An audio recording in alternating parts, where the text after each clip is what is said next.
Part 3 of What If the final season of Game of Thrones was really good. So at this point, the Night King has taken over King's Landing and is sitting on the Iron Throne. The small band of characters are still at the Iron Islands, and Cersei was forced to evacuate King's Landing with Euron Greyjoy and Qyburn. And the Mountain is now officially a zombie because the White Walkers got a hold of him. Now this episode is basically a political intrigue episode about the relationship between Jon and Dany. They're both fully aware that Jon is the rightful king of the Seven Kingdoms and is a Targaryen.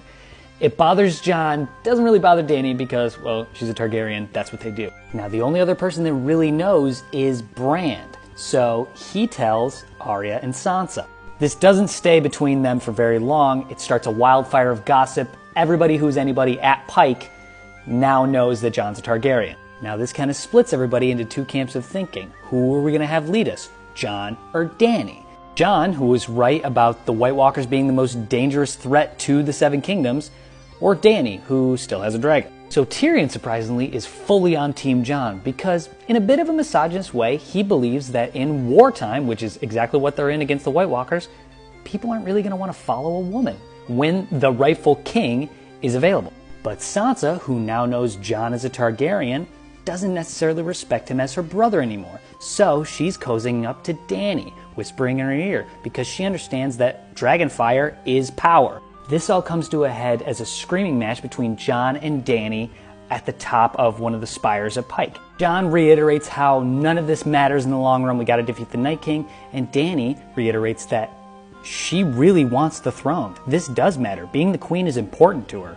And in the middle of their arguing, Dany's dragon kind of bows up to Jon, give him a little intimidation, be like, hey, this is my mom, don't talk to her like that. And in an earnest act of kind of humbling himself, because he's a good guy, but also fear for the dragon, he steps back and he's like, you know what, I don't want the throne. I never did.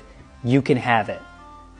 But we gotta defeat the White Walker. And Dany agrees, but at the same time, she kind of wanted to see him metaphorically bend the knee again, knowing that she still has power. Now, near the end of the episode, they bring everybody together. Jon is fully expecting Dany to say, hey, I'm your leader. Jon's taking a back seat. But instead, she says, me and Jon are gonna lead together.